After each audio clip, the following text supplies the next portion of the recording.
Right.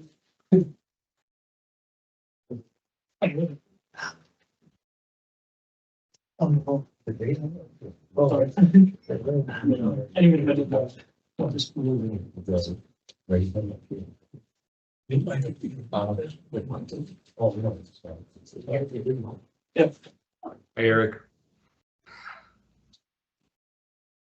Hey Dave, I heard a loud voice and didn't know who it was at first.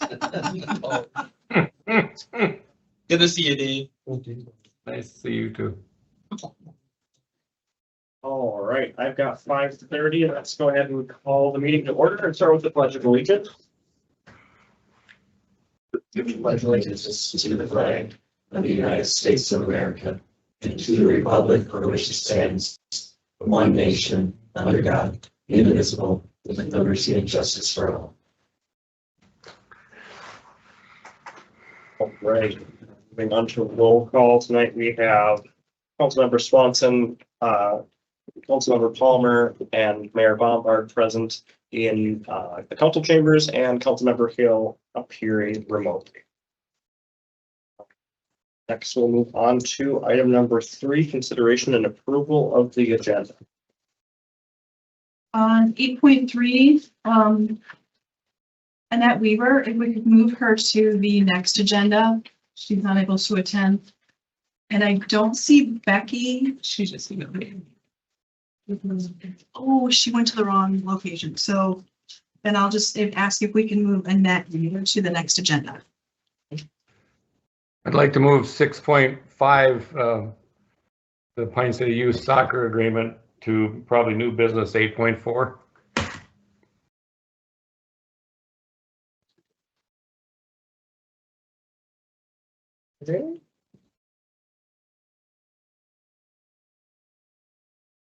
I have a general query of if we should add like an 8.5 discussion and possible action regarding council vacancy.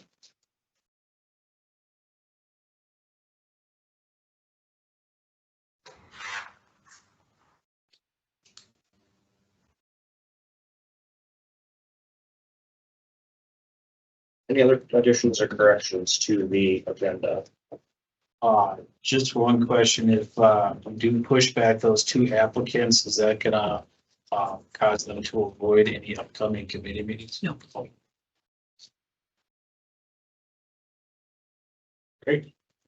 So I'd like to make a motion to approve the agenda with the changes requested. So moved. Motion by Dave. Do I hear a second? I'll second. And the second by Dan. Any further discussion? Hearing none, we'll pursue the roll call vote. Dan? Aye. Kyle? Aye. Dave? Aye. And I will also vote yes. That motion carries. All right, next up, we will move on to public forum. This is an opportunity for citizens to present items to the council that are not on the agenda. Each presentation is limited to 3 minutes and a maximum of 15 minutes is set aside. If your item needs follow-up from the city, staff will arrange for that. If you'd like to step forward for public forum, please make your way to the podium, state your name and address, and council will give you the concerns. You're on the agenda. Oh, I'm on the agenda, sorry. All right, this is still public forum. If someone would like to make their way forward and speak for public forum, please make your way to the podium. I will ask again if anybody would like to make their way forward for public forum. We'll ask for a third and final time if anybody would like to come forward for public. Hearing none, we'll move on to item number 5.1 on the agenda, request to be on the council agenda, Cross Lake Sewer District. Yes, please take the. My name is Dave Winter. I'm chairman of the Cross Lake Sewers and Water District. The contract we have with the city that was established on the 14th of September, 1995.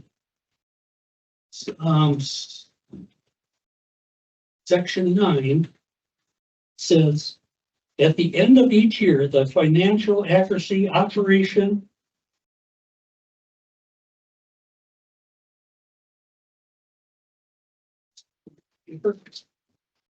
maintenance charges shall be determined by the city and adjusted shall be made at this time.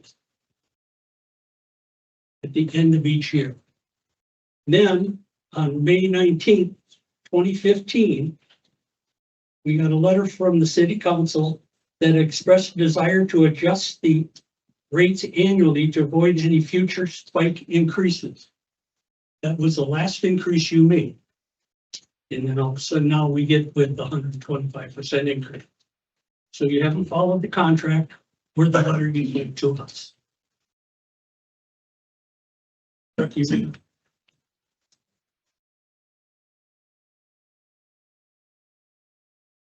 Hi, my name is Chuck Lindstrom, Executive Director of the Cross Lake Sewer District.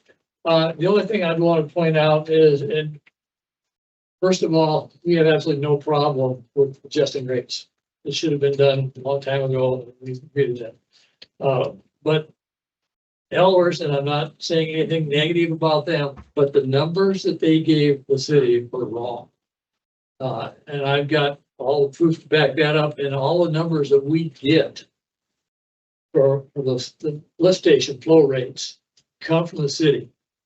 And where Ellers came up with their numbers, I have no clue, because they are not right. So I think what we would like to see is a work group made up of council members, city staff, and some of our folks on the board of directors to sit down and look at this rate rather than do just a blanket increase that is starting right away. Because that needs to be adjusted. Like I say, it's not a confrontational meeting. We don't want to have that, and we agree that rate increase is warranted. But not using the numbers that you were given because they're not right.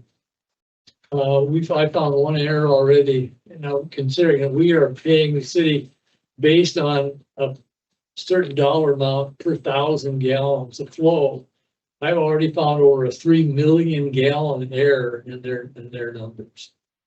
So I think that this thing should be tabled as far as this immediate increase until we can sit down with council members and city staff and look at these numbers that the city provides us. And look at these rate increases again. So thank you. Thank you.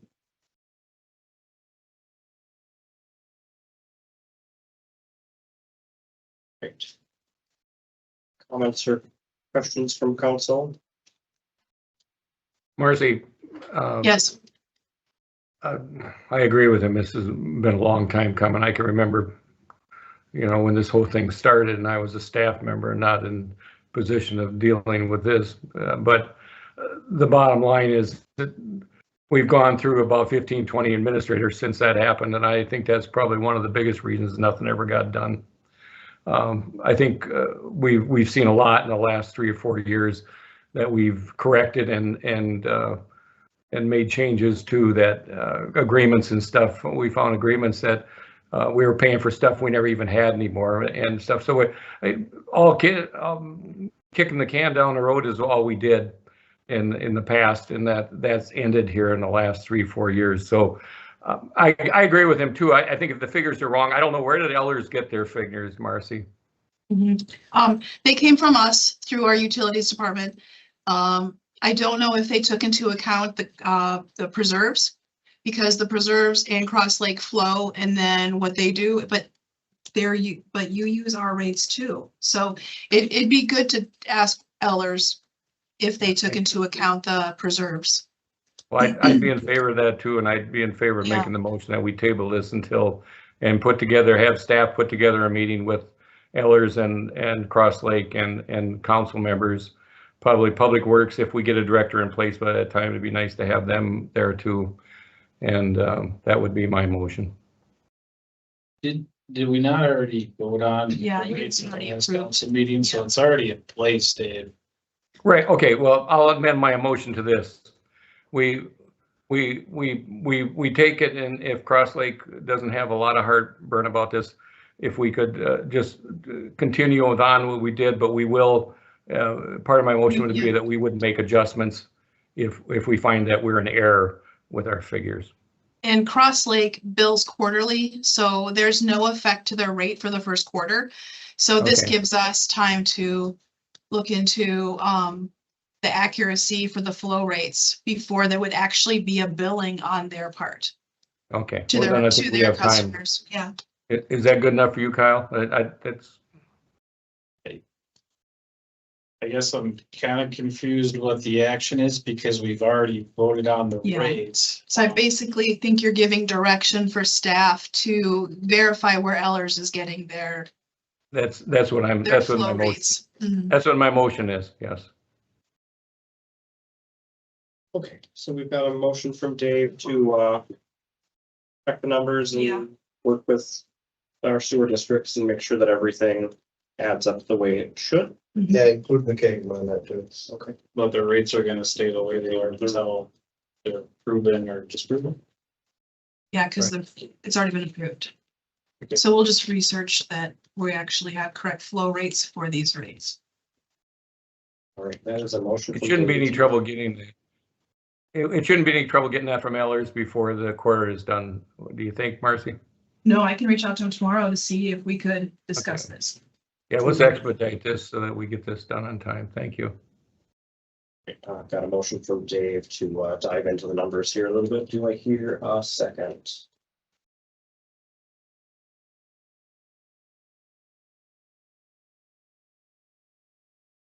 And that motion fails due to lack of a second. Any further discussion on item number 5.1? May I make a statement, one more statement? Just so you're aware, if we disagree with the rate increase, we have, I think it's 60 days to notify the city of the disagreement. And if an agreement can't be reached during that 60-day period, then it would go to arbitration, and we don't want that.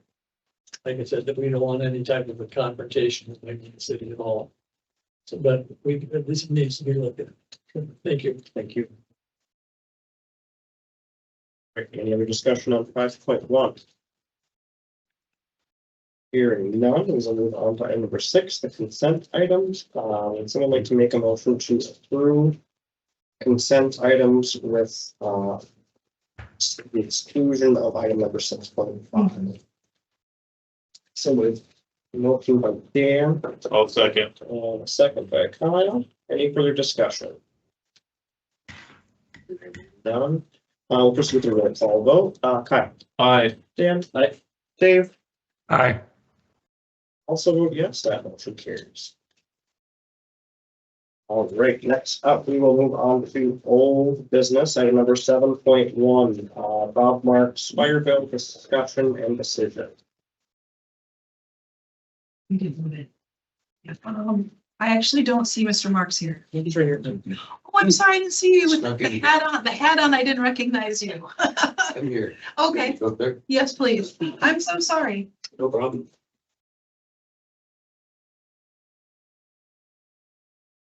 So at the last meeting, Mr. Marks was here to discuss his water bill, and we actually put him on the agenda. So, It was the 4 gallons that I burned, 5 gallons. yeah, but you were in dispute with the fire bill, right?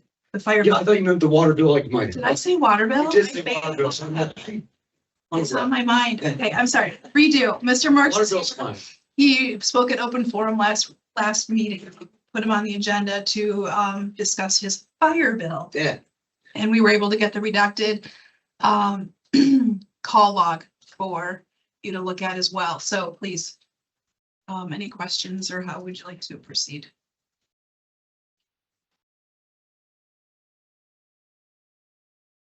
So I guess one question I have is that, the call, the redacted version just says it's a old, small, dilapidated wooden structure in a pile of cardboard he had decided to burn. Pile was located 5 feet tall weeds, no clearing around, and no source of water to control it. So a small wooden dilapidated structure in cardboard is different than plain wooden pallets. It was, so it was a wooden pallet laid flat and then 4 pallets around to make a box without a top. That's not a dilapidated structure in my opinion either. It was a box that was screwed together with some cardboard in it. That's what the officer reported in the call, was that it appeared to be a dilapidated structure. I told him exactly what it was. I think you're just putting it for lack of a better term. I can't speak for the officer, but I can speak for the Well, witness. I can speak for him. It's right here. It says, Robert had an old, small, dilapidated wooden structure and a pile of cardboard he decided to burn. Pile was located in 5-foot tall weeds with no clearing around it and no source of water to control it. Robert was educated on the rules for burning and how to apply for a permit to burn when he wants to try again. So you must have been calling the structure the box. Right, and for the date and time, there was more than one call that came into dispatch. They were both from the freeway, but from the description, again, I don't understand where the disconnect is and why you don't feel like you should have to pay for this fire. I've told you before, I'm not gonna repeat myself, but I didn't call the fire department, nor did I need the fire department. The fire was not out of control. It was a small fire, barely over the legal limit. Like I said, 9 total square feet over the legal limit. If my math is correct, if I remember correctly. It was not necessary to call the fire department. But you were the only one that thinks that way, because there was There's people public driving by that- the interstate. I'm sure there was. There I'm sure was- there's people from the city driving by and said there was a fire. Yes, it did look very close.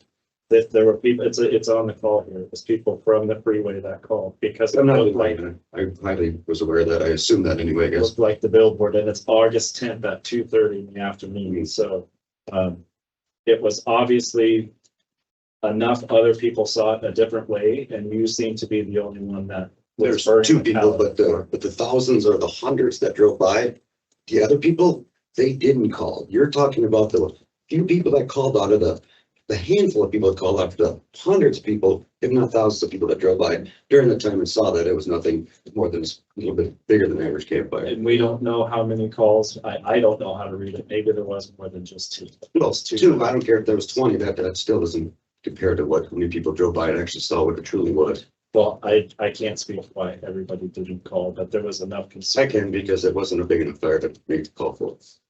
Again, and this, you are the only one that feels that. I'm along with the other hundreds of people that drove by and didn't call. I think the thing to look at though is that if the fire department is called out and they render services, whether they use floor dryer, water, foam, or any kind of resources, they have to. They don't just target you specifically, they respond to a call and provide a service. If they go out to any campfire out there, they're asked to put it out, then they have to do that, they still have to send it in. That's a service that the fire department provides. As far as what went out there, that's up to the sheriff's department. Fire department was just called to do a duty. They did the duty and now we have to send it in. I understand all that. I just think you're starting a precedent. You don't want to start, because now the whole town of Pine City knows if they don't like someone and their fire's 36.5 inches to call the cops on, never call 911.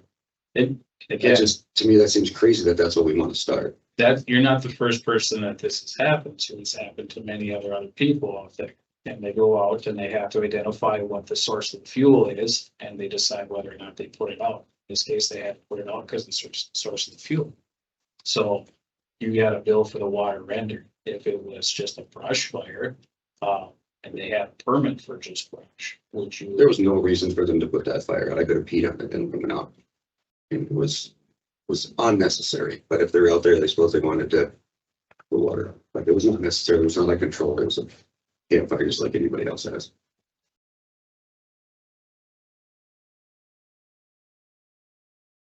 Well, you know, Bob, I was fire marshal since 1998 back to 2018, and then I did another stint in 2021 after COVID.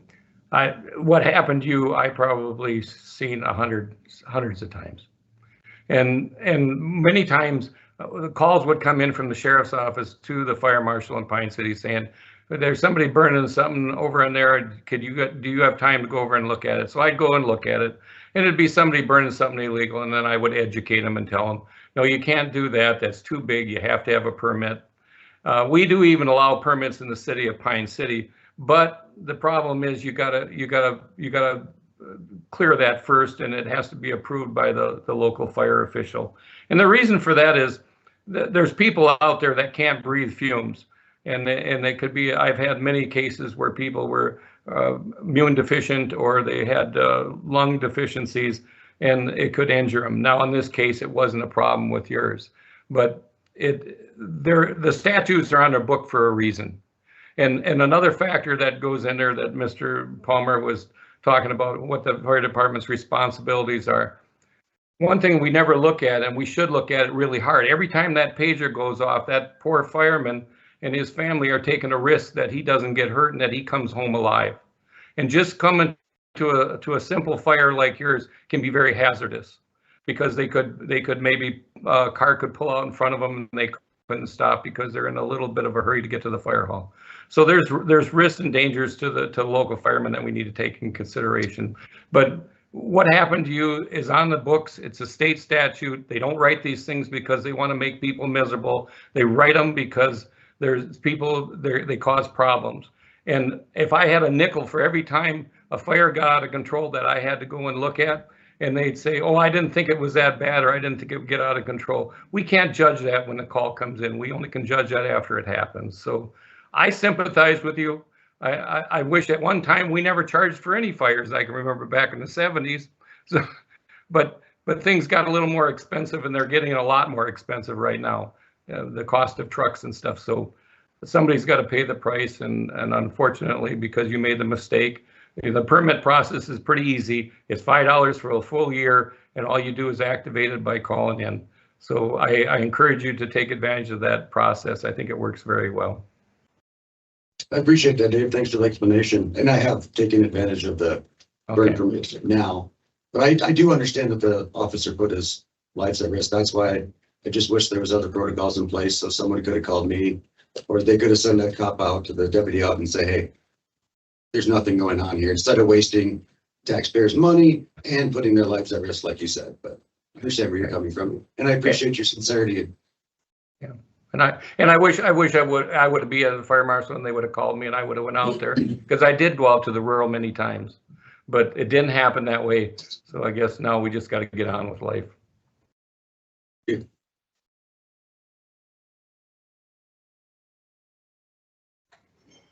Unfortunately, based on when I read the call log, it's so everything unfortunately seems warranted. I have to stand by what our firefighters have done, what our crews have done, that they rendered service, so they need to be compensated for that service. So unfortunately, I think this is, at least in my opinion, I'm not in favor of waiving any fees or changing anything in that regard. I appreciate your honesty and your at least knowing where I'm coming from. That's a lot better than. I appreciate your delivery. I appreciate it. I absolutely understand why you're here, but we have to follow the. You know, I get your from still agree, but I get it. Thank you. All right, next up, we have item number 7.2, Denise Anderson, the hazardous mitigation plan discussion.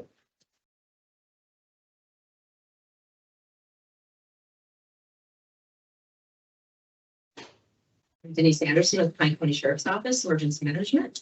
And I think we are on our final steps of the hazard mitigation plan. Stands to come tonight. In case you guys have questions, anything I can help with. We had put it on our website back in December. Yep. And there's a resolution that needs to be acknowledged and approved by council so we can get it back to the county. So council had asked that you could come and be here for any questions, because the city wasn't that involved with this at all. So we didn't have much feedback to give to them regarding it. So So for about 2.5 years, we have had, I have emailed every city and every township in regards to having any input with this plan. And I think what happened, the fire chief did some digging, and so the emails you were sending went to the previous, it like, wasn't my email, so, yeah, I can update that with you. We just found that out today. So it was posted on the site, and we did have. I would have to look back because I am pretty sure you guys participated in our meetings that we had online. We had 2 of them. And it was for participation from everybody in the county and the township, that was able to make it. It was during the day. And I don't have those dates with me. I could get those.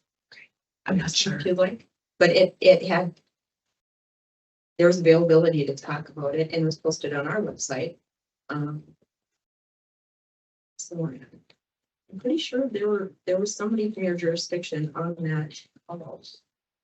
And then also, Chief Miller, you had input on it with there was like a couple things that you could type in and send back and they were automatic updates with the survey. So sure they were there. So at least Chief Miller had. Okay, so when we had the resolution on the last council, I wasn't able to explain the hazardous plan very well. So if council had any questions, thank you for being here. Oh, definitely. And you guys can take all the time you want. The thing is that the resolution went out, I have a kind of a little timeline. We've been working on this for about a little over 2 years. And with that, we've had a couple of meetings where it was interactive. We could fill out the surveys online. Anybody that has questions, anybody of the Pine County, anyone that has any stake in residential, cabin owner, anything that they have questions on mitigation piece. And with that, we sent out various emails. Formal invite for input was in December, and that was our final 2 weeks. And that was the one that you're discussing, you missed, I believe. But then FEMA accepted it because there wasn't a lot more input that we had to change anything to. FEMA accepted the plan. And then, yeah, in February, it went out for adoption. So as soon as we get all the cities and the other jurisdictions to sign off with it, it'll be a formalized plan. But if you have any changes now, it's kind of in its final stages. oh no, I think council was looking for maybe, didn't you have like a little explanation of what the plan is, and wasn't that more of the purpose? Yeah. Well, it's a hazard mitigation plan. So basically, we identify the risks for the county, which varies greatly from the north to the south, having to do with floods. When we had the windstorms, snowstorm in, I think it's 23, end of 23, end of 22. I don't know. It seems like it never ends. COVID, everything is a declaration for us. So when that happens, we take all those risks, put them in a category on what could happen, most likely to happen, and everything. And this is where we get our funding from to rebuild and resupply what we've lost. We've had tornadoes, of course, anybody knows about Hinkley. We've had the Rock Creek one, I think that was in 09 or 10, which was an EF2. You know, all these things can happen. They happen all over our county. So to recoup from that, with this plan actually gives us the gateway to get funding to repair. I don't know what else more I can say. Okay. And council approving the resolution is stating that we are in support of it, and yep, okay. And the funding comes from FEMA, or the funding comes from each of the city? It's FEMA. I shouldn't say that. It depends if it's a state declaration or a federal declaration. So basically federal, you have your 75%, 25% usually comes from the other side of it when it's state. When it's federal, it's generally covered. It has to reach such a threshold, which you're going to quote me today on thresholds. I can come back next time. But for that amount, it changes every year. So. And I guess that was one of my questions, because it says under the city of Pine City that the mitigation action chart, the possible funding would be internal city. Now you're saying it's FEMA, so. Well, 25% if it was a state declaration. So that means if we didn't reach our threshold for public infrastructure, let's say public infrastructure, we have, let's just go for a flood, okay? We hate to say that because we're coming into the season. So into a flood, if we had, like scoring of bridges, and bridges are very, very expensive, as you know. So instantly it would put us over the monetary threshold and we would reach probably a federal declaration like that. But it's just not just us. We go with all the counties that have been affected and that goes up. So Pine County has a threshold and then the state also has a threshold to reach the federal declaration. So I wish I was more prepared so I could have all these numbers in place for you today. So if there's stored on the 61 bridge, would that 25% come from the city of Pine City? It's on the 61 bridge. Okay, we have tons of 61 bridges. The one that goes through Pine City, since we're in the city limits. No, it's not so much that, it's Pine County as a whole. Okay, so whatever, now I have to get better at my verbiage here. That's where my confusion. Taxpayers, okay, just taxpayers. It's not generally just Pine City as a whole. So roads and bridges, so basically I'm thinking more like highway. So it falls under their public infrastructure. Denise, I got a question. Sure. For many years, I was the hazard person in Pine City, I guess, what do you want to call it? Yeah. The person that was in charge of emergency assistance and stuff. Of course, we had no money. Bottom line is, who's the inspection process, or what is the inspection process? If something comes through our town, is it strictly county? Is it the state or the federal? No, actually, what do we do? Do we alert you, or do we alert, who do we alert? Okay, so right now, currently, I don't believe you guys have an emergency management person. So it does come back to the county. However, regardless, we have about a threefold for preliminary damage assessment. I go out, very preliminary. I go out, I say, yep, we have flood again. We have problems, we have things that have been washed out, roads, all that good stuff, bridges. And instantly, if we hit the threshold, highway's already on it, knowing that we have issues with those things. And they say, yep, we have so many graders going out, we have so many piles of gravel, all that, and it's costing so much. And LeBron, I think was talking right now. Yes, Mark, but so he would actually, his guys go out, and every time we have a storm or anything else, they go and say, yep, it's gonna cost so much to fix this. And this comes out of the taxpayer's pocket. With that being said, when we have all these things lined up for how much it's gonna cost, we know that we've hit the threshold. And we know it's gonna go over that because things are still gonna come in. Ditches still have to be cleared. And I immediately notify the state. I pull, it's basically in WebEOC, it's one of our platforms that we use. And the state is automatically notified, yep, Pine County has an issue. Well, not just Pine County, it came down from Carleton and St. Louis. And now we're looking at 3 counties that are looking at declaring a declaration.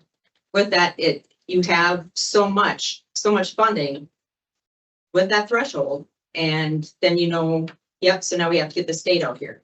So then the state comes out, does their damage assessment. And in that time we have, let's say it's happened before with our floods where DNR comes and they have so much. Highway has so much. It's not our sheriff's office has so much because it's our job to do this, but other people that have overtime in, that counts towards it. Removing debris. I'm just trying to think anything else like with a flood. If it creates a problem where we had the dam when it went out in Wisconsin, but it created a problem on 48. State puts their funding in, but it's all these pools that now we have an astronomical fee expenditure. So now we hit the threshold. So everybody does this. Well, after everything's in place, then more people come out from the state, and we start getting finalized numbers in.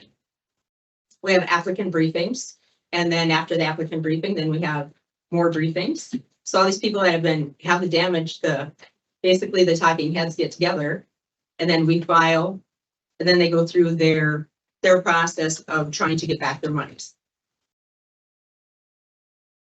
Did I lose everyone? that it's very intense.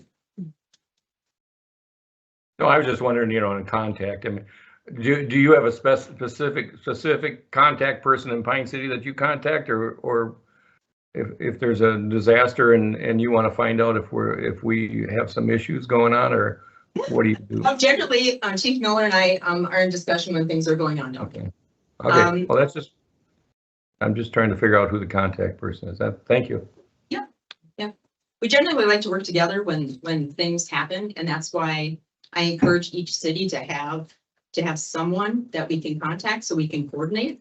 It's not that you have to have a full emergency manager, but it's somebody that, it's generally the fire chief when it comes down to it. And they know what's going on. They have their resources, we know our resources. And working together in a joint commission works very well. And so if you don't have a full-time emergency manager, you don't have to have hazard mitigation plan yourself. You don't have to have all these other plans together, but you should have a local emergency plan regardless. And then knowing what's happening in each other's cities and staying in touch, which we do quite often. We have that relationship where we can get things done rather quickly. So. So I apologize if this is a 235-page report, I'm so sorry, I'm not more prepared, so. but how often do you practice this with local emergency incident?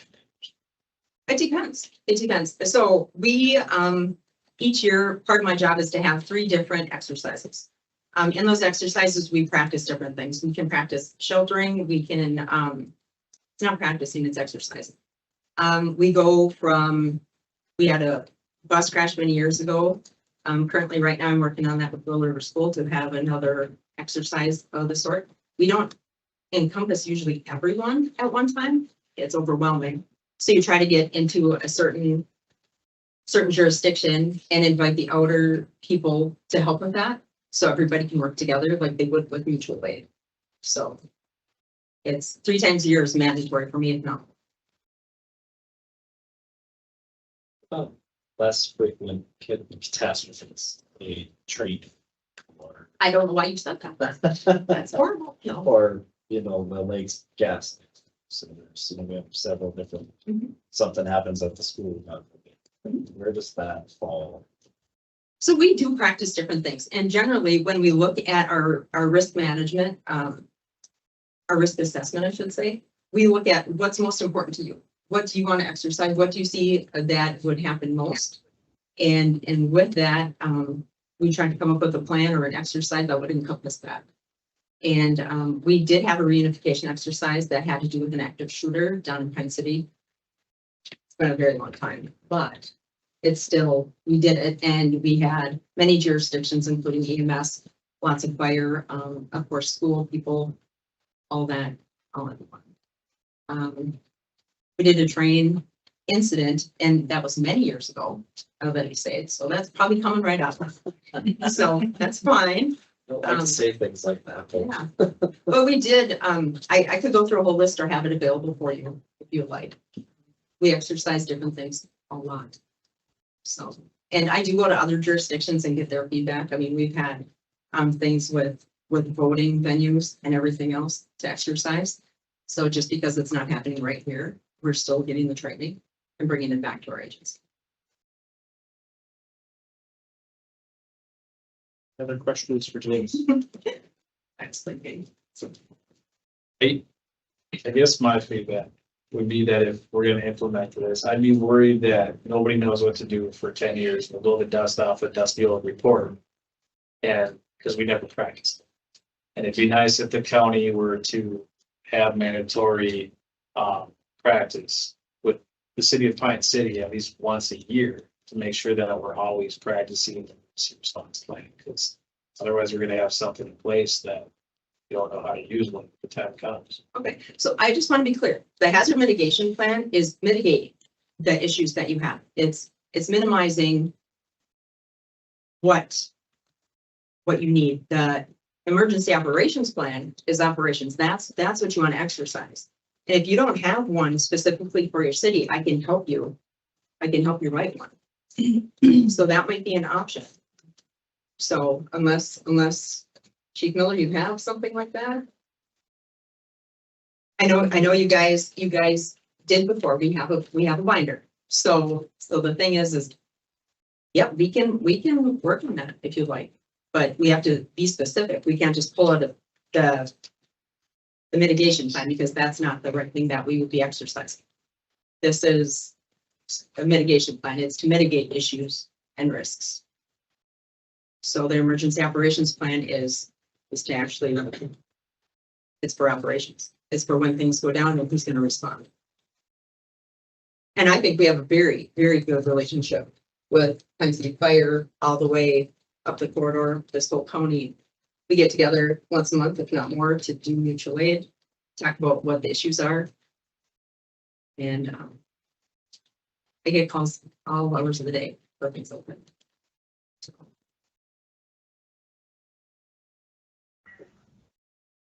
Yeah, I'd be willing to sit with you at any time. I mean, it doesn't have to be like this. We can sit down and see what you actually would like to exercise and go from there. If you want to look at the county emergency operations plan, we actually have that coming up. I think it is next month. And that's all encompassing for the county. So I encourage each city to have their own that could work with their counties. But that is public.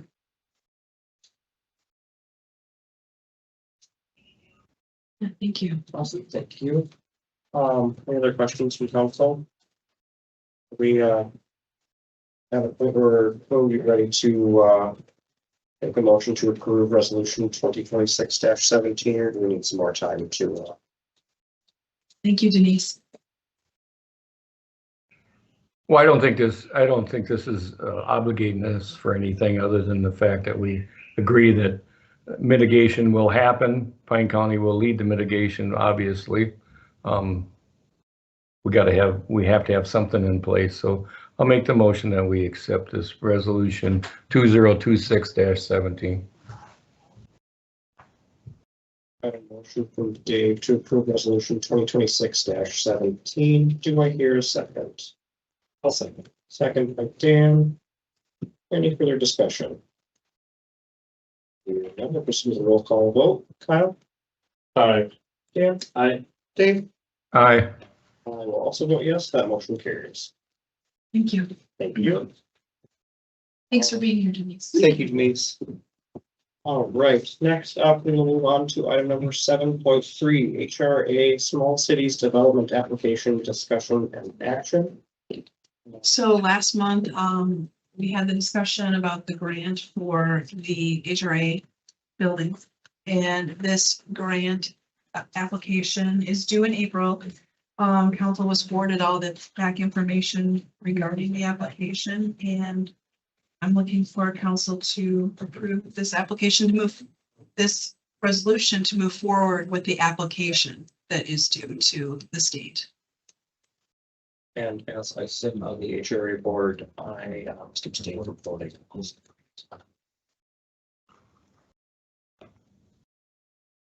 And when's the due date again? April 15th is the deadline for the application. So we were told that we were moved to a higher tier of meeting all the qualifications to receive these funds. And so we were encouraged to apply. So we're asking, but along with that application needs to come a resolution from the city showing support. I'll make that motion that we approve the application for the small cities. I think we have an obligation to these people. There's 36 residents there, or plus 36. There's 36 apartments. And I've been familiar with that for many, many years and did many inspections there since 2000. And the building does need some upgrading. We own it. I think we need to take care of it. And this is just part of the process. So I'll make that motion that we approve this application. A motion to approve the resolution, Dave.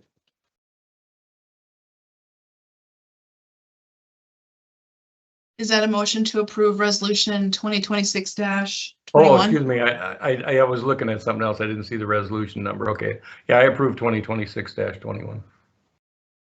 Motion to approve 2026-21 from Dave. Do I hear a second? I'll second. Second by Dan. Any further discussion? Hearing none, we'll proceed with the roll call vote. Dan? Aye. Kyle? Nay. Dave? Aye. That motion carries. All right, next up, we will move on to item number 7.4, Code of Conduct.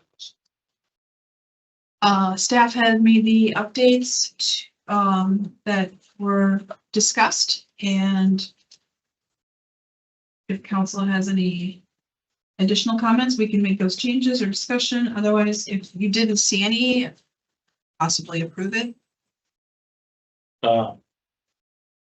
Under the chart again, where it says city council does not, there's an option that's for a box that says directs activities of staff on the city administrator. This is the part again I struggle with, that this should be individual. And in the event that our city administrator retires, and there's no city administrator to direct staff for that short duration, I feel like the council would be kind of stuck in their own code now. That's the page with the chart, right? Yeah, I think it's page 9.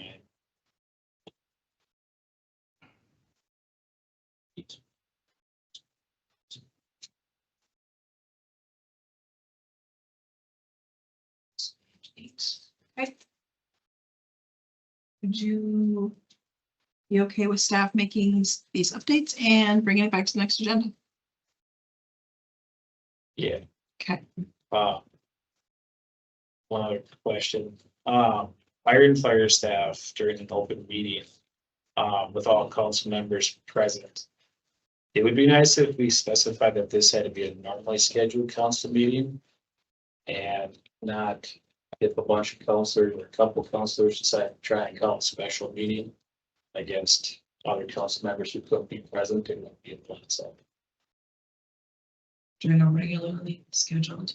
Do you want to keep the words with all present or majority? We currently only have 4 council members, and if somebody was gone and we just had 3. And you had a quorum, we'd be able to have a quorum meeting and vote, I would think, but that comes down to having a regular scheduled meeting, in my opinion, and not just 2 council members trying to be clever. Are you looking to just improve transparency? Is that what you're looking for, Kyle? That is what I'm looking for. Okay, I guess I agree with that. So I'd support your motion. We also put something in here that this is to be reviewed annually, Yes. either at our business meeting or one towards, with a specified meeting date. Towards beginning of the year. Well, what we're seeing a lot of cities do is they do bring it forward annually on the January meeting, but it's reviewed, let's say November, to see if there's any updates with the current council. And then it's approved in January. Because At the end. quickly as things can change with Mhm. media usage or, open meeting laws and things like that. But put that language in there that it will be reviewed and then added to the January meeting annually. I would be okay. Okay, I like that. all right. We will make these changes and bring it back to the next meeting. Thank you, Marcy. All right, any other questions or comments on the code of conduct from council? I will move on to item number 8.1, bridge lights and decorative railing. Break up here. Evening, Mayor, members of the council. Bridge going 61. Yeah. So we're working with Pine County on the plans for the replacement of the Snake River Bridge on 61. It's scheduled for replacement next year, so we're finishing up the plans this year, potentially bid late this fall. On the current bridge, there's a couple things. The city has a water main on there, so that's gonna have to get replaced. Be a cost. There's a conduit that runs through downtown.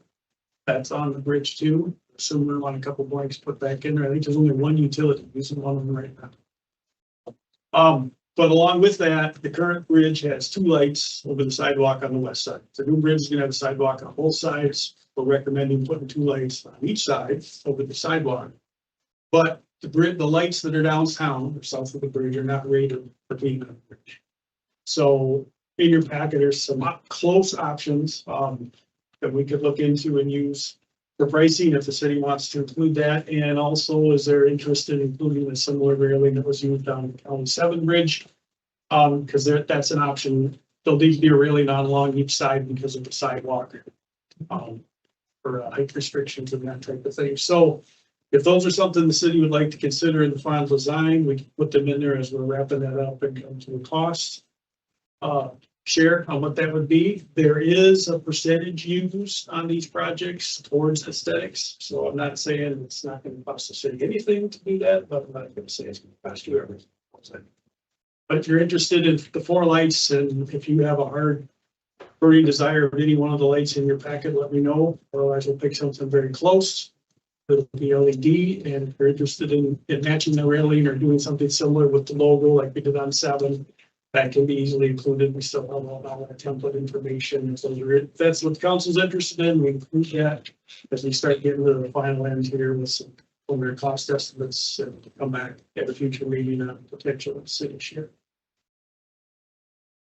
Greg, I got a question. What are them banner arms? Is that the ones they hang the flags on and stuff, or what's that all about? Yeah, those could be included on the 4 poles, I believe. I'll have to double check with the structural engineer, make sure we're not creating a kite or a sail on the bridge, but we would try to match the poles that are downtown. It's just the lights themselves aren't an exact match. For whatever reason, those aren't rated for bridges.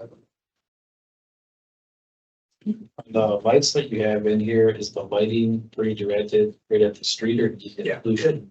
They're mostly down now, not like it used to be where you kind of went everywhere. No gas infrastructure hanging there. They moved off the bridge up years ago.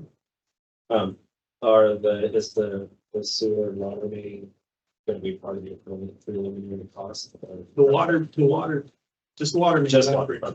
The new sewer line is under the river downstream, so that there's 12-inch water main. And in 2019, when we did the main lift station and the river crossing, we put a second water main in. So this, both halves of the city are connected by 2 pipes now instead of just the one on the bridge. So we have some redundancy for when this one gets replaced.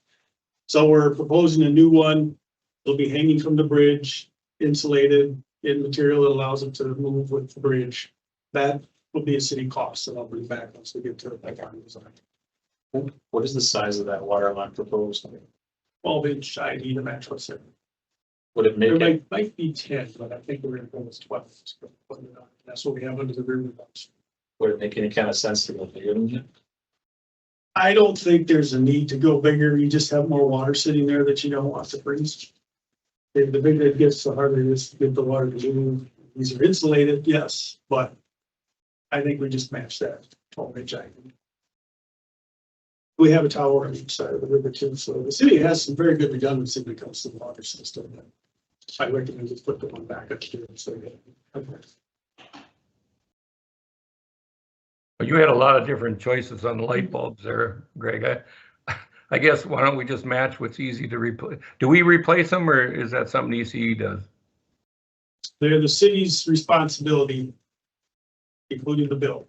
So we should do the ones that are the economically the best, but do the job that we need them done. So if we're doing them everywhere else the same thing, we should keep it the same way.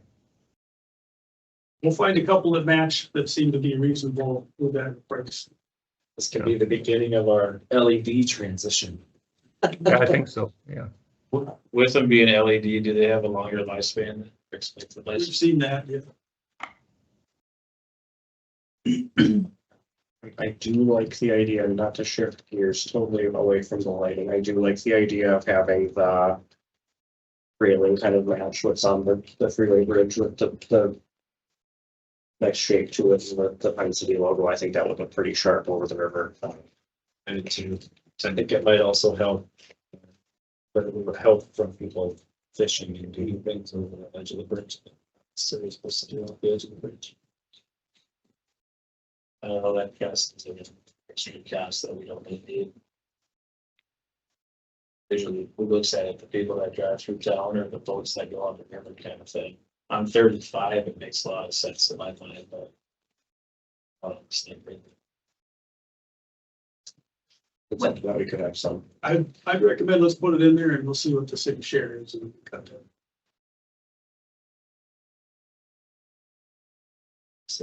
Do we need a motion to move forward? with Are you this, looking for or an is answer this- today or was this just an update? Just mostly an update to see where you are and then really burning desire for one of the specific lake types. Otherwise, we'll try to match it best we can.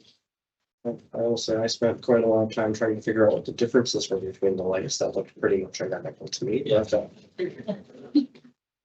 But, I like the lights, so I would like to see them go in place. I just, whatever's the closest to build that. Okay, perfect. Thank you. Thank you for your question. Great. Last night I heard the county was still planning on doing half the bridge in time to let the traffic go through. Do you know if that's still their preliminary plan? That's still the plan. The fallback would be one-way traffic north for emergencies. If we can't make it like the detour was on the other side of the lake last year at the bike trail. If the bridge isn't wide enough to safely allow traffic, it'll at least be open for emergency vehicles. But we're hoping to do that. If anything changes with that, you will make sure it's with that. Yeah, well, when we get farther along, the council, the city will need, or county will need municipal consent to the project and also their final cost share and schedule. We're just wrapping up the final design step here, get that through MnDOT's review for the spring, summer, and then. So you're gonna get a cost share for the decorative and the undecorative, is that correct? For the lights railings? and the railing and. Okay, and then you'll need a decision from council end of summer, probably? Okay, thank you. Thank you. All right, next up, 8.2 EDA annual update to council. I heard back from the chair and he is out of town through the end of the month. So, and mentioned that to me that he believed that because I attend the meetings and two council members do, he thought that was a sufficient sharing of information. And I let him know that we're looking to follow the bylaws, which do say there needs to be an annual update. But he's currently out of town. I guess I would just say that we leave it as new business, keep it carried and come back. Yeah, I have concerns that we've reached out to the authority for what's due to us by the bylaws now for 5 weeks, 4 weeks. And we can't seem to get any sort of representation. There's decisions that council needs to make potentially. We don't have, it was due by August. It's now the end of March. We don't have any idea what this authority is doing. We don't have any idea why we max levied. I have some real concerns here as to why, if the chair isn't available, it clearly states that the vice chair could be available or the secretary could be. But the ask has been made, and I feel like we're being avoided, and I don't think it. That's just my personal opinion. There's some things we need to discuss here.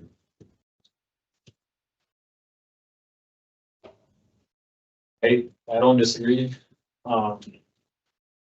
We put a timeline. I mean, just can't keep getting kicked down the road. Yeah, I don't. The timeline would be for this meeting, I would have hoped for. So When's Kevin coming back to town? He said end of the month, so he'll be back. I mean, our first meeting is April 1st. I'm not sure if he's out of state or out of the country. I'm not sure about that. It varies at times. I think if we insist that he's there on the 1st, that might not happen. Maybe we put it at the middle of the month meeting in April and insist that in a nice way that either the president or the vice president are at that meeting.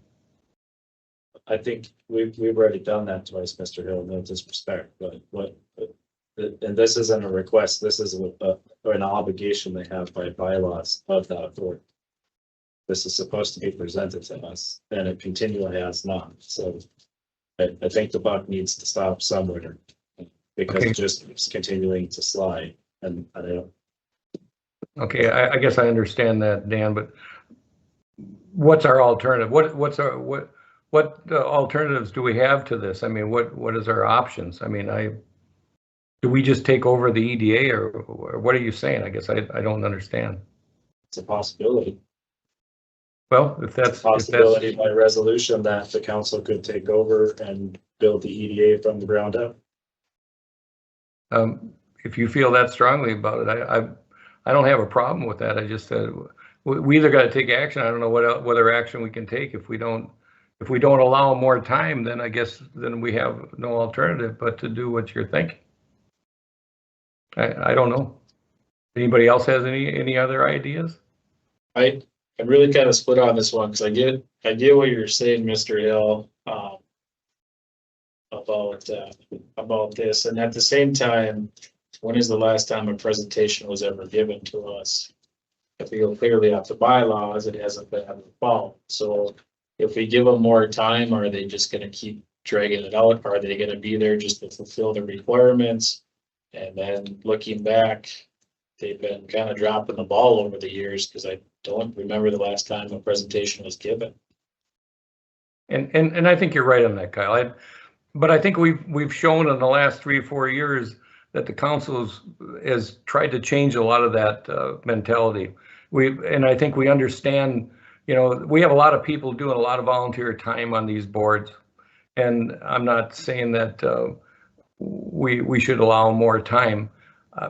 I sometimes think that it's easier to extend an olive branch than it is to get really tough on this. And I agree with Dan. I mean, I think the can's been kicked down the road. I understand that. So we give them, I'm not saying one more chance, but I like the idea of one more chance, but I'll go either route. I'll go any way you guys want to go. But I just think it's important to keep a good rapport with the people that are putting their time and effort into trying to help. Now, whether or not we all agree on what's happening with that board, that's something that we have to work on as a council when we start looking at reorganizing things. And I think we did a little bit with the committees trying to change some of the dates and all that stuff. I think we could do a little work on this one too. Maybe have a special session to talk about it. I don't know. I don't need more meetings, but I guess that's something we could do. And maybe that special session, invite them in. Hey, come on, we got to figure this out, guys. This isn't working. We have EDA is next Wednesday. Nothing else. I know Jim said that we would have more information at that point in time, and maybe we, as our council representatives, stress the importance of we're just trying to follow the procedures and follow the rules here. We're not trying to do anything underhanded, but we want to make sure that we have tracks of where the money's going and why we're asking for this money. And When's the next meeting, Marcy? It's next Wednesday, so the agenda is actually going to go out this Friday, which I'm now doing. So I can put something on there regarding this as well. We could we open it up so we have invite the whole council to be there and have the meeting at the library, or is that possible? Yeah, the meeting's here. Yeah. So When is the meeting? Wednesday, 8:30 in the morning. But it seems like there's kind of conflicting thoughts with what the council wants to do. So I think we either have to take some kind of action as to whether or not we're gonna give them a grace period of April, or if we're gonna enact the bylaws and overhaul the EDA.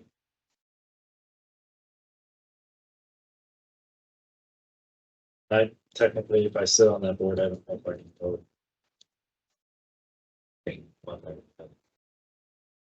Dan, I understand your frustration. So I've been a little sidetracked with my wife's health problems, but I can understand that you guys have been trying to get this to work, but it doesn't matter to me. I'm just saying I'd like to, I work with Kevin on a lot of different things, and I'm not trying to say I'm trying to give him a little leeway, but I just think extending the olive branch to make these committee people think that their time is valuable. And I thought we've always tried to make that point, but you know, I think one more time isn't going to hurt anything. I think we've gone long enough, and if we have to change the bylaws or take it over ourselves, we're going to have the same time involved in. So,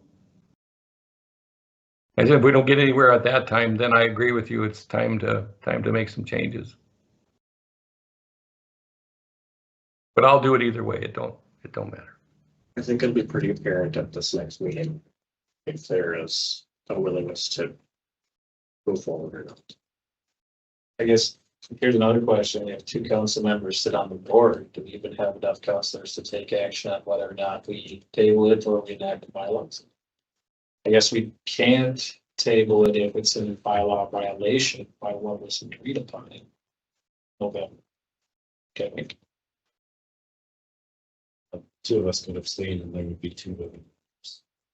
So you have your quorum. Yeah, it's still legal. It would be illegal if it was a majority of what they could have.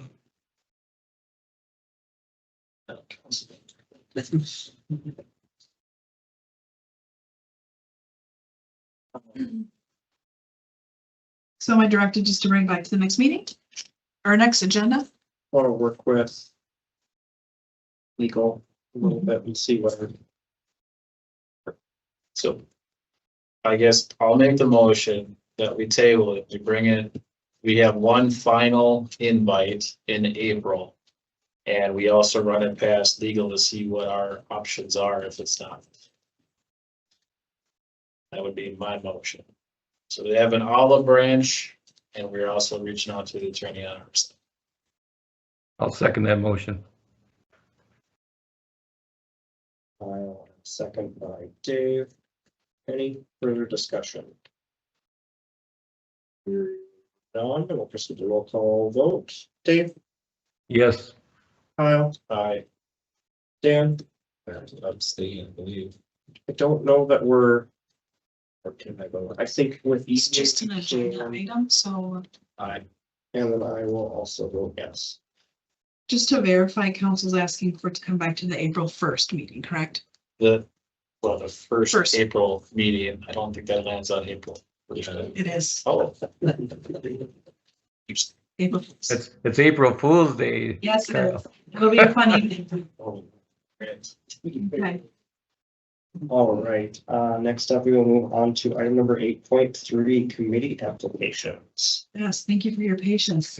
So, Well, should I be speaking after that or? oh, Is things gonna change? So I guess my only thought regarding the EDA position is since we're kind of in a limbo at this point, and I really want to have a presentation. Assuming it could go either way with what the council decides, I kind of want to hold off on your appointment. That's fine. Just until we get to the April 1st meeting, we either have a presentation or we're going in a different direction. That's fine. however, you are free to attend the meeting. Oh, sure, and, yeah. Participate that way, just not as a voting member. I guess that's just my thought, but the rest of the council says. I'm in agreement, to tell you the truth. I think you want to have direction of where you want it to go. So totally agree. I agree with that. And this is Mark, by the way. I'm Mark. I think I met him one day. So the individuals that are here, do we want them to present themselves? So we have Dalton, Jeff, and Mark here. One individual did come to the right location and has been texting with Melanie, but they're not here yet. So I would assume it's safe to say they're not attending. I'll add to the next. So Dalton is interested in. Yes, please. Oh, okay. Parks and Public Works. Oh, yeah, both. My name's Dalton Prokop. I live at on 3rd Street Northeast. I guess I didn't know I was supposed to present something. I did not mention to them to, and What do you want to know? What is your interest for the committee and what would you like to try and see? Say, I applied for the Public Works and Parks and Rec. Either or is fine with me. I think I'd lean towards Public Works a little more. I guess I don't know entirely what is needed of me in it. But I would like to see accomplish, I guess I don't know. And so I guess I can kind of answer that question a little bit. Public Works would be more so policies and procedures and like bringing things to the council's attention. That would be stuff with water system, snow plowing, streets, sewer. Even equipment, Equipment. recommendation, yeah. Kind of those sorts of things. Parks would be more like anything that happens in our parks and public spaces, kind of a thing like that.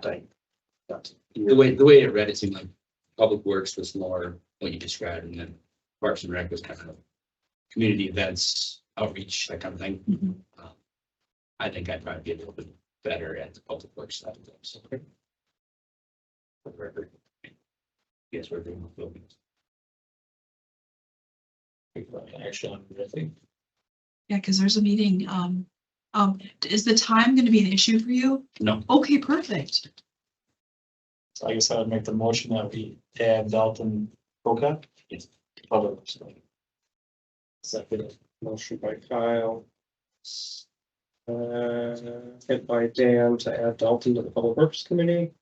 We'll proceed with any other discussion. Just want to say thank you. Thank you for answering the call and filling out the application, and committee work can be very, very rewarding. Even before I was elected, it was my hobby. I like to go to all the committee meetings, just to listen to what goes on. So it's definitely a good thing. But thank you. Yeah. It's very important. Yeah, this is my first city council meeting. This is tense. Andy, you made it through. Good job. You should have been first. Yeah. Thank you. If you will proceed with the roll call vote. Dan. Aye. Kyle. Aye. Dave. Yeah, And I will also vote against that motion carries. Thank you, Dalton. Next, we have Jeff here for parks.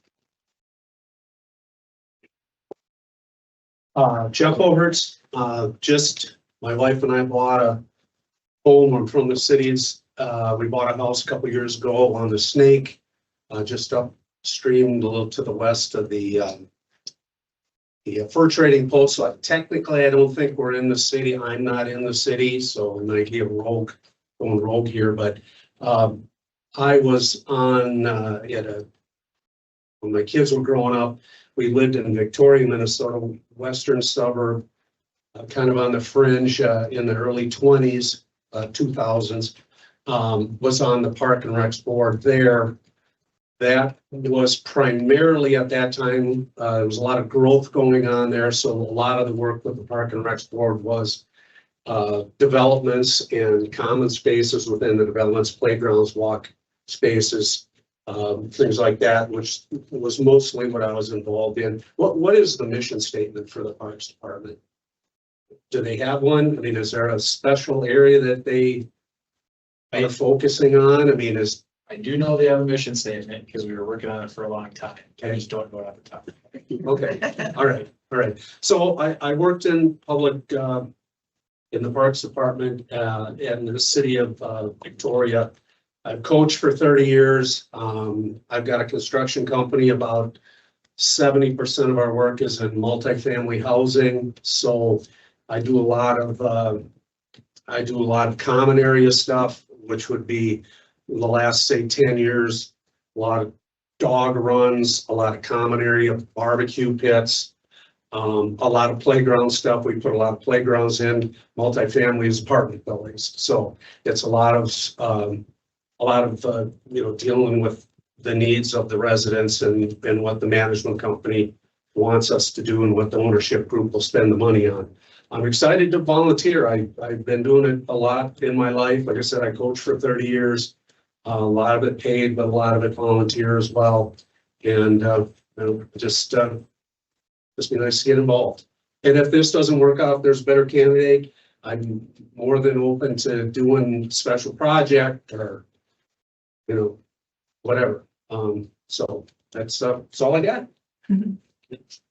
Is there anything, there's nothing stating that you must be a city resident to be on parks, is there, or is? Just, the policy just says has to be majority of the.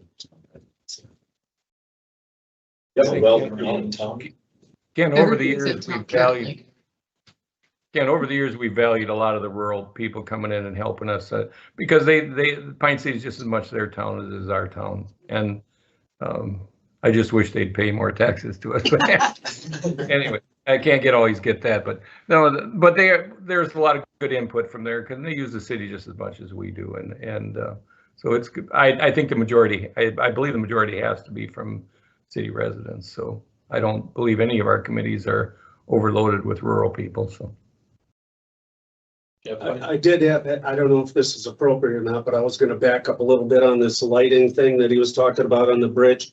I don't know if it's a concern or not, but we do a lot of conversion, LED conversions for buildings and parking ramps and things like that. Is it at all a concern that any of these fixtures would run out of style? One of them breaks, you got two of them up on the bridge or four of them up on the bridge, up two on either side. One breaks, can't replace it because it's not in, not in production anymore.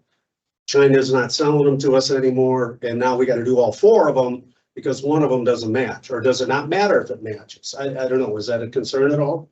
Well, that's kind of the impetus of my presentation was, we can't find one that matches downtown. Yeah. Right at the bridge. Yeah, right. We'll find one that's awfully close and Okay. 5% of people drive it by probably. Yeah, if close is good, then close is good. But it's a valid point, and, there's a limited number of companies that make luminaires or lights, and we try to use companies that we have worked with in the past, they're gonna be around. That go, low ball, we save a few pennies on these and then they don't work or Yeah, can't match them. can't find It's a it. valid Yeah. point, and that's kind of why we do property tonight is. Yeah. Okay. I think that we've run into some problems with our current lighting in downtown area with some of them being missing or maybe not being able to match them. But the biggest question I go back to is a light fixture that kind of looks like everything else. Is that more important than just having the light itself? And for me, for safety concern, I would rather have the light even if it doesn't look right, just because that's a safety factor in my book. Well, but if you can get them and, if you know that they're gonna be continually offered, then it makes that choice, maybe makes it a little bit easier to, then yes, it's important to have the light, but for what it's worth, if you can get it to match, why not go for it? If it matches, I'm all for it. If it doesn't match, I'd rather just have it. Yeah. How do you say your last name again? Just- Hertz. I would make the motion that we appoint Jeff Bullhertz to the Parks. I'll second that. Okay, we'll give it to Dave. All right, I've got a motion from Kyle and a second from Dave to appoint Jeff to the Parks Committee. Any other discussion with council? Just thanks again. Thanks for answering the call and volunteer to be a part of the community and bringing your wealth of expertise and knowledge to moving us forward. It's greatly appreciated. Thank you. All right, we'll proceed with a roll call vote. Kyle. Aye. Dan. Aye. Dave. Aye. And I will also vote yes, that motion carries. I guess I'll let the committee members know real quick. We're also trying to work on having an onboarding package for you, so you don't just walk blindly into our committees, which we've done very well for a while now. And but we'll be in touch with you guys in the next week to just update you on who, what, why, where, when. Okay. But thank you so much for being here. Right. Next up, we will move on to 8.4. Fighting City Youth Soccer. I guess I was the one that asked to have this changed. I noticed, well, in the last couple of years, my grandchildren have been playing soccer, and the fields that we have are just north of the Public Works building and the bus garage there, along 53, and that's 53 or 55, I should know. Anyway, a lot of kids, hundreds and hundreds, and a lot of parents. Parking's a main problem. I'd like to make a, or I don't want to make a motion, but what I'd like is Park and Rec to look at this in a long-term fashion. I think my concern is this: we got all these kids involved, and we've had soccer here a couple times and it's failed. I think this group is going to make it work. I think, and I don't think the fields need to be used just for soccer. I think they can be used for flag football and a lot of other things. So I'd like to designate this area permanently, as long as these activities are happening. But I'm also concerned that the land has been committed to industrial, and do we have the right or the ability to do what I'm asking, which is to dedicate it solely to recreational land or parkland.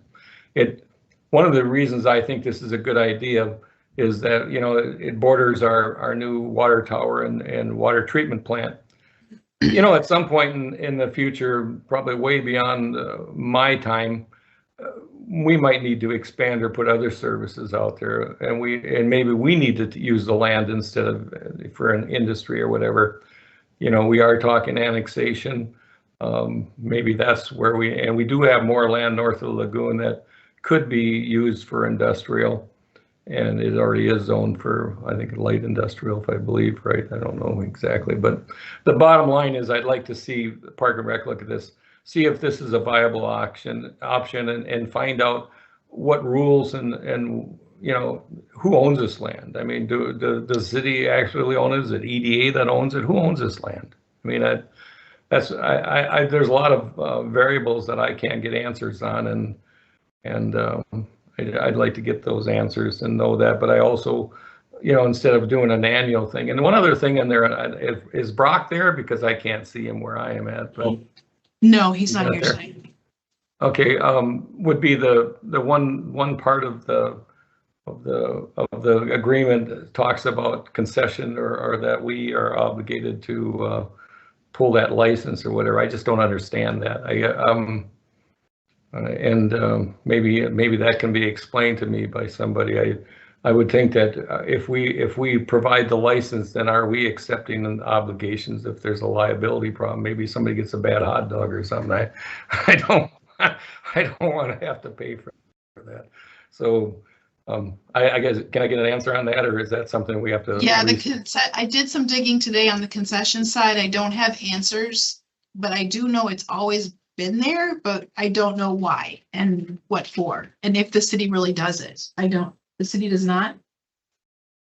The city, when I was in charge of that stuff, we did not hold a license for them, and we would not have been exempted from the concession. Yeah, because I know they run their own concessions, but I'm not aware of the city ever, like, we don't have a license for this, but the contract says it does, that we do. Okay, well then, I guess this makes it pretty easy then.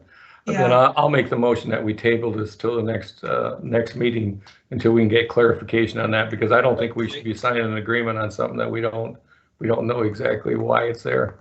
Your questions were at Parks and Rec committee this last summer. It was asked there, and it was the recommendation of the Parks and Rec committee at that point not to convert it to park lane because it's the last residential land that's available in the city. That was the recommendation from Parks and Rec late summer, early fall. You're not converted to what, Dan? They didn't feel that converting the last of the commercial land that's available in town for development. The Parks and Rec committee didn't feel we shouldn't convert it to parkland. It should stay zoned as industrial. Allow them to use it, but not convert it into parking. And okay, I guess I can understand what they're saying, but I don't have to agree with it. The bottom line is, I don't know, what do you tell 300 or 400 kids, go find a field to run in? I think one of the biggest things that we do in this town is we provide things for our young people to do. Granted, it's not the top of our list. Our top of our list is other concerns, water, sewer, fire safety, things like that. But this is a sport that all families can enjoy. This is a sport that doesn't cost a lot of money to be involved in. It is not as expensive as hockey and some of the others. And I'm not cutting hockey down because I did that when I was a kid too, but it was a little bit cheaper then. But the bottom line is, I think this is something that needs to be looked at. I think we do have other industrial lands that we can put people on. And like I said, we're looking at annexation, and that was post what they had said in their decision. So that we hadn't talked about that when that decision was made, Dan. So I'm willing to go battle for soccer and looking for something a little. With you. I'm just saying that the answer exists that you're seeking, that the recommendation was made to leave it as industrial land and not convert it to parking. And and this is just my opinion, I don't think that we should hold the soccer organization up because we want a table to get answers that may already exist. That's all I'm saying. I agree. The soccer program's great. I support it 110%. The only thing that I would hope for is that we can do something with, have some people out there invest to help direct kids and people across, but I'm in complete support of it. Well, and maybe to look at it, maybe send it back to Park and Rec to look at it, Dan. Maybe not, because like I said, we just started talking about annexation and stuff, and now maybe the conversation has changed a little bit. So we can change our minds. I don't think there's any problem with changing our minds on that. And when they were making their decision on what information they had, there's new information out there now. So I'd like to see it revisited. So, can I just touch upon this? So I was out there last fall and I loved what I saw. One of my concerns was parking along the road and a bunch of kids and visibility. And I know that Parks talked about putting in a parking lot because that was a concern in adequate lighting. One of the two questions I have is when we look back at all of our other parks in town, there is restrictions on some of our parks. And how many times have we sat here as a council and just pulled our hair because a council in the past bound us to a certain project? And maybe at the time it made sense, and maybe now it doesn't make sense. And now we're trying to get out of at least one park that I think of off the top of my head. And that might have been the best intention back then. And now it doesn't really make a lot of sense. So I'm a little bit nervous just saying we're going to turn the last industrial portion into a park. Could be an awesome thing. Maybe there's another location with annexation that makes more sense than to bring in lighting. And this makes more sense for industrial because of the proximity to the wastewater and the infrastructure that's up there. And if we turn it into a park now, do we bind ourselves later or future council from preventing a large corporation from coming in here? And 50 years from now, they might be out on hoverboards or something and soccer is no longer a thing. Do we bind ourselves now or do we go on a year by year basis? And I guess I might need a little bit of clarity here because I put these parcels into Beacon and they don't pop up for me. But this is up by the new water tower, correct? Is where they do this. Right. Do we not? I struggle a little bit because I wonder. I don't struggle with soccer. Let me say that. I struggle with how far off in no man's land those parcels are. Kind of away from the rest of the city, away from our amenities, away from things like that, thinking that maybe in the future, to kind of touch on Mr. Palmer's point here, is we could have a new, I don't want to plant any seeds or pretend like I know anything, but there could be different school facilities that are built in the future, potentially, possibly. I would hate to have soccer fields up north of town and then all of a sudden there's a new school facility somewhere in the area that would also like to have soccer fields, and that we've got more soccer fields than we know what to do with. I guess that's my personal opinion. I do also have a hard time getting rid of these last two industrial lots in case someone were to show up that I love parks. I think they're great. I think soccer is great. I think everything is fantastic about this. But if you have a business that wants to come in that's supporting our community with jobs and supporting our community with tax dollars, it's really hard for me not to want that business to be on the land that was originally set aside as industrial land. That's not saying that there isn't an importance of soccer at all, because I think very much so there is. I think it's a great program, and I know a bunch of kids take advantage of it every year. But I think we do need to be a little bit more flexible, or continue to remain flexible with it, because I know at one point in time they're playing soccer in the outfield of the old outfield fairgrounds. They've kind of bounced all over the place here over the past 10 or 15 years, it seems. So I think if we can keep them here for now until if something better comes along, and I don't want to say that something better comes along, but if something that's what the land was designated for comes along, then I think that would be foolish of us not to at least entertain that. Rather than just saying this is for soccer and this is for soccer only. But that's, again, that's just my opinion. I do feel like the language should be cleaned up regarding concessions. Yeah. I do. I think that needs to be clarified. I would kind of like to approve the agreements without the language of the concession stands, just so that they're not trying to decide whether or not they're gonna have a place to play soccer in April. When do they start? Do we have time to bring it back to the April 1st meeting, or would you like to prove it as is with the change of removing the concession license the city gets? Well, if we remove the language of the concession license, are they gonna have time to adapt to that? Have they already lined up all their concession vendors that now need to go out and get a license? Currently, it's nonprofits who sell the food and they carry insurance. They carry their own. I feel like I feel like we should verify this before you prove it. They're covered under, says summer rec or something. Insured by.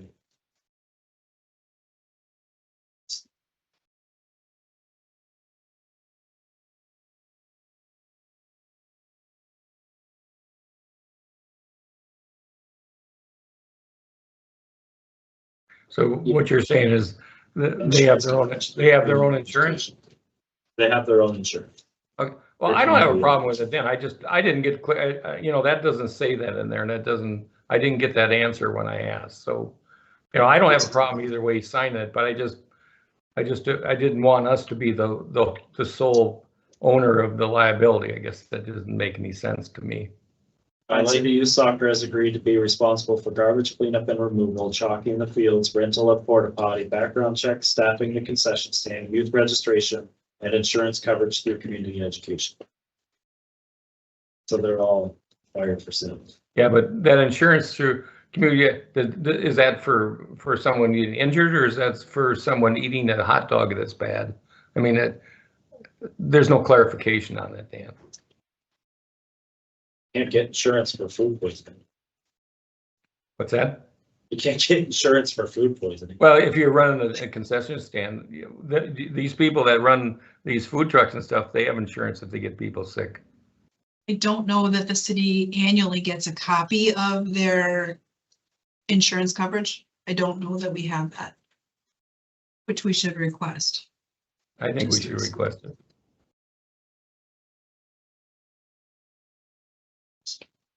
So do we want to strike the concession license language from the MOU, or do you want to table it, or? If council's comfortable, I would like to table it, so then when I attach it with the corrections, I can actually attach their premium insurance or verify that they have insurance. Okay, I will make the motion that we table it and we verify that they have the correct insurance and that they're informed that we're gonna look at striking the language of the concession license. Okay, thank you. I'll second. I got a motion to table from Kyle, second by Dan. Can we bring that back into the next council meeting? Yep. And I will turn up to the next council meeting. Any further discussion? Here, I hope this is with a roll call. Oh, Dan? Aye. Kyle? Aye. Dave? Aye. I will also vote yes, that motion carries. Thank you.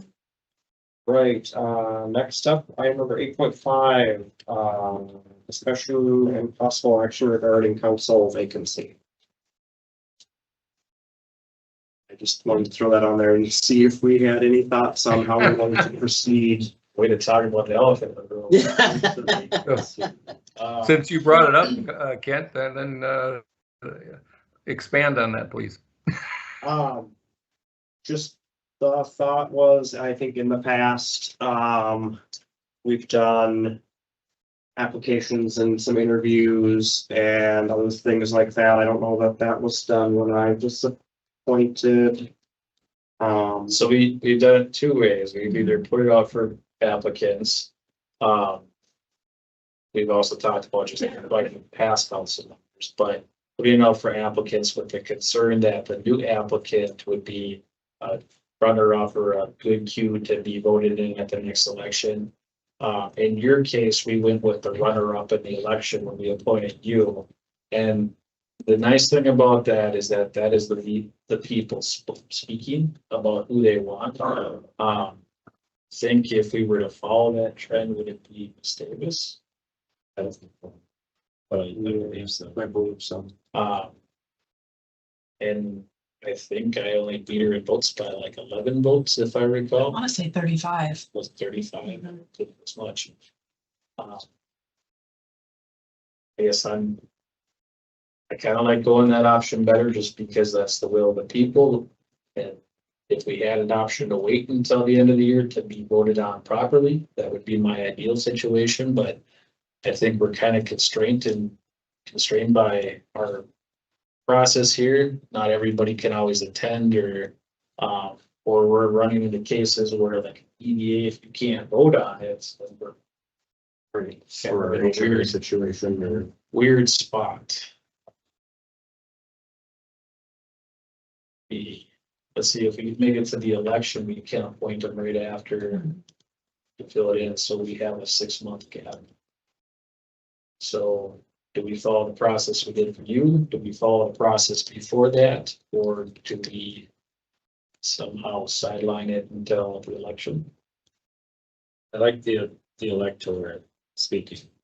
But the one before was, I'll say it, there was a predetermined outcome. It was a dog and pony show.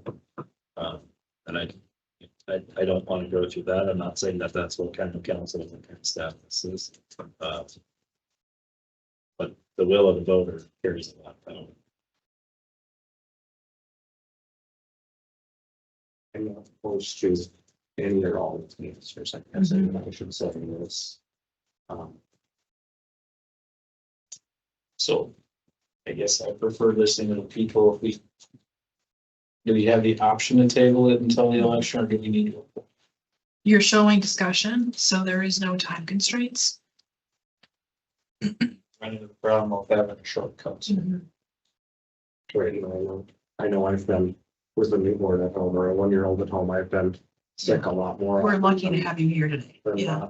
over the past years. So Yeah. I would hate to be down to, and we've been down to 3, even within the past couple of meetings here. So we're getting really close to that line of one more person's not able to make it to a council meeting and there is no council meeting. So Well, part of that, Kent, was our IT was a little bit screwed up and now it's straightened out. So I don't think we're going to have that problem in the future. I think no matter if one of us needs to be away, we can do this online now and it's pretty easy. If I can get online, anybody can. That's true. So the bottom line is I'd like to wait until November and then call a special meeting and appoint the person right after that. I really think that makes more sense. Let the electoral decide who's going to be in them seats.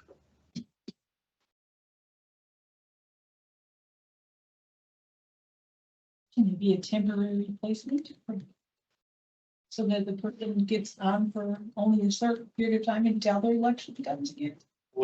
So we could appoint, and if a new person was voted on, and that person was not a person that wanted to continue to vote on, we could have a special meeting to fill in with the person that had the highest votes, and they would only be in that seat for a duration of 6 months. So I think that is an option.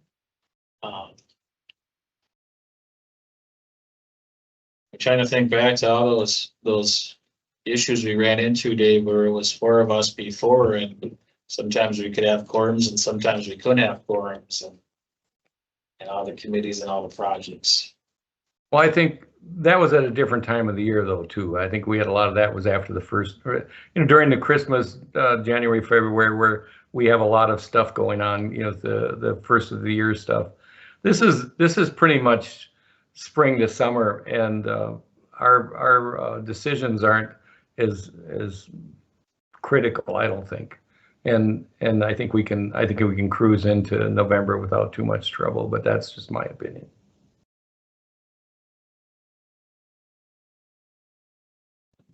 Run it for a couple weeks and we can keep Bring it this back to on. the agenda. Perfect. Would you like it on the next or the second agenda of the month? The first is we can. Yeah. Oh, yeah. You can, whatever you want to do. All right, here's a simple on that. Right here, none, I will move to committee updates and recommendations, 9.1, the 3/25/26 planning agenda. Council had asked that, department heads bring forward their agendas that will be going out. So this was one that was going to be before our next meeting. So then on the April 1st meeting, you'll see a couple more, but planning.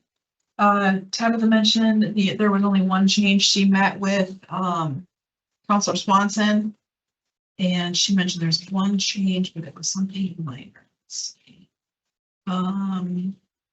Removing the work groups, I think she said, is the only thing that changed just after your conversation. Okay. I believe so.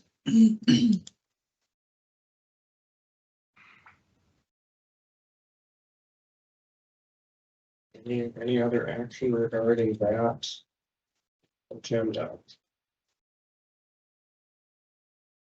Right here, none. I'll move on to the HRA update. I wasn't at the HRA yesterday. Just be me I then. think it was just you, Marcy. Do you have anyone? We talked more about the application and that it would be on the agenda for tonight.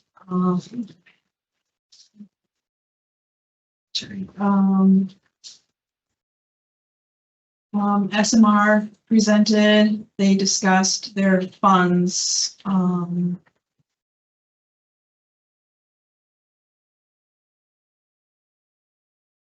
They discussed how, well, you were there, Anthony, that they needed to move funds or they lose funds. So they're moving funds to their capital funds so they don't lose funds. They talked about how much they were getting per unit. More and more interest in this HUD or the 18. Section 18. And really pursuing that. We're waiting on Mora because Mora would be the, or what was it, the fiscal agent? Is that the correct way to say Yeah, that? they're the ones that handle the dog chairs. So we're waiting from Kirsten and Mora to get back to us on that. I inquired about, they have a new policy in place for the residents. The grievance policy was approved at the previous meeting. So I added it back to the agenda because I wanted to know how the residents were going to be informed on this. Because I met with a resident and we went through the grievance plan together, and it's not layman's term. It is difficult to understand. And some of the people I talk with regularly, and I mean this in a very sincere way, is they're endangered adults. And for them to have this policy, they come to me and I had a hard time interpreting it, makes me concerned and frustrated. So that's going to be addressed. They're going to post. It is posted. Oh, it is posted? Thank you. Thank you, Tracy. So Marcy, not to catch up, but so what was included in the HRA agenda, and just that one page 4, that's the tenant grievance policy? There's a grievance policy and procedure. And then a tenant's request to address the HRA board, which in my opinion is unnecessary because it's an open meeting and they should be able to speak during open forum. But my concern is that the residents aren't getting this information on how to do this correctly. And even when they get the information, do they understand it? So, I know they can talk in an open forum, but I do like the idea that it's in there that they have the option. sure. Because, like you said, is it being properly communicated that they have that option? I don't know. And have we run into committees that haven't been being completely transparent on what their options are? Yes, so I want to make sure that that's an option in my book. Can I ask real quick, do you think the tenants understand? I mean, it's posted on a board. And she said she would do, so thank you for letting me know that. But do you think it's clear and understandable? I think, like you had said, I don't think that the cognitive processing of a number of the residents understand the process. So there's two residents who come to me regularly just to update me on how they're doing, and they both can't read and write. So when I help them with something, it was them speaking and I dictate, I would type it for them. And I had another staff member present, so I could never be told I was writing it for them. So. Is there an ask or is there a way that we could post with this?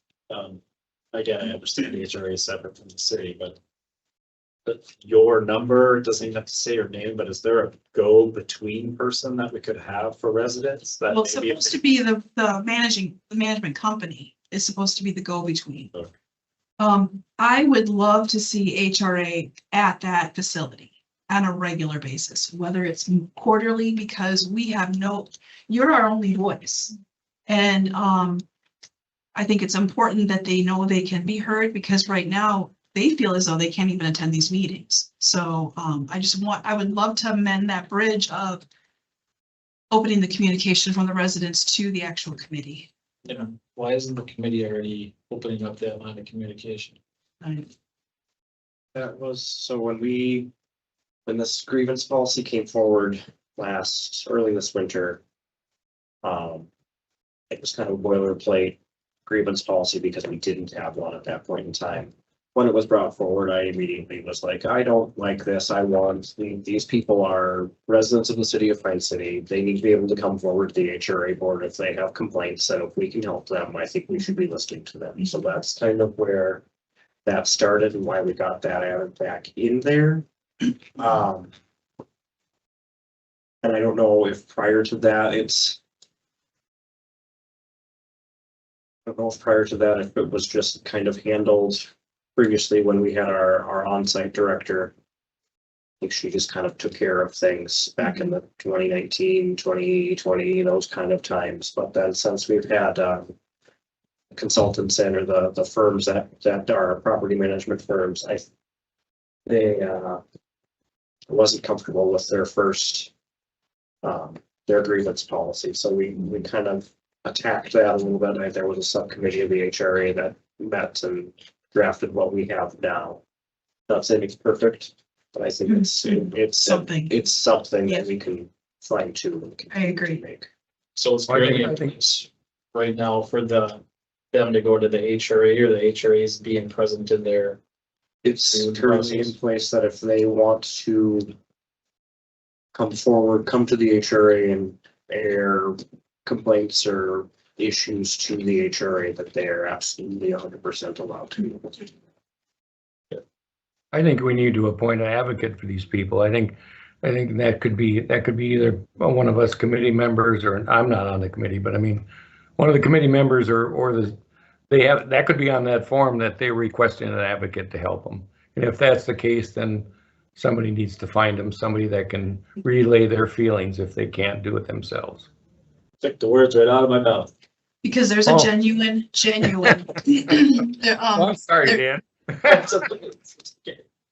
What concerns me is the genuine fear they have of losing their home should they speak up to complain. That's what concerns me the most. Yep.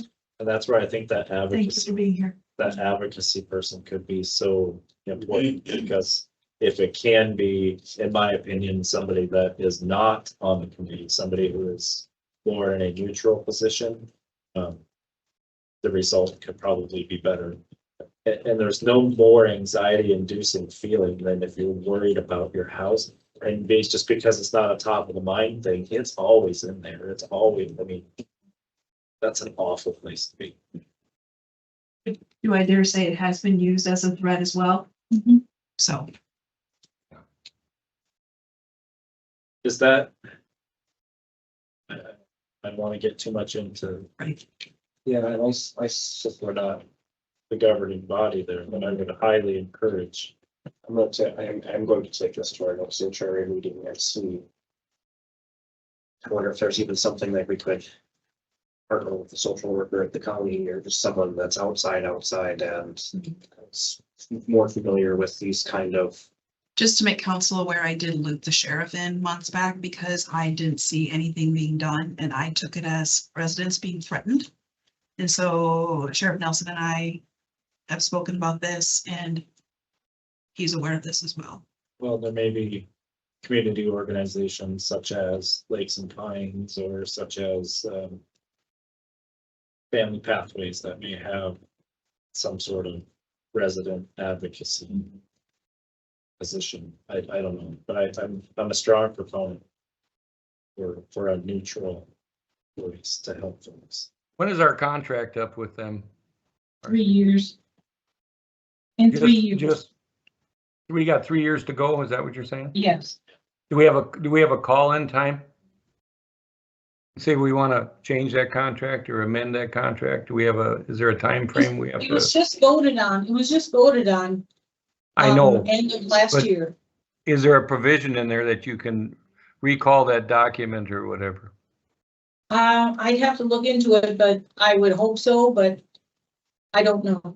I would think it would be a good idea to look into that. And the reason I'm saying that is with like Dan and I are advocating that there needs to be an advocate. Maybe we need to redo that document that requires an advocate be available. And if that's going to be an expense, which maybe we can get it free and maybe we can't, but if it's going to be expense, that should come out of HRA's funds, not the city's funds.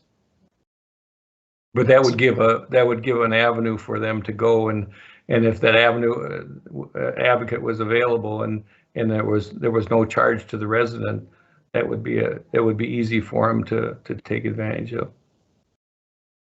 So I struggle with this because we as the council here are sitting about how to give advice to a separate governing agency on how they should manage. This goes back to my concern that the HRA is not managing the property. I don't like being in this position. I don't like the fact that the council is trying to come up with management options for the HRA. My expectation is that the HRA comes up with viable options to advocate for the people that they do deserve the right to live there and the right to be taken care of. And I don't think that's being done under the current HRA management. And I have huge concerns. Yeah, but we also We should not signed. be talking about this. We also It should be signed the very contracts defensive. too, Kyle. Kyle, we signed the contracts. The council does, not the HRA. But this is something we can keep bringing back to the agenda. These suggestions. Oh, no, I'm sorry, to the HRA agenda.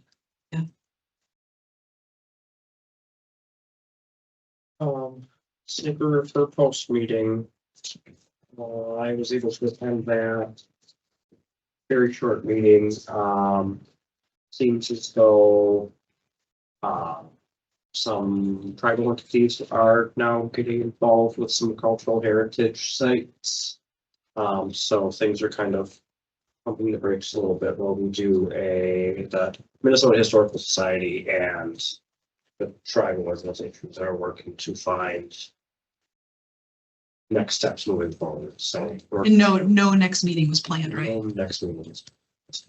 So at this point, just the first post will remain open as a walkthrough only self-guided tour, but the visitor center is closed to the public at this point. So sad.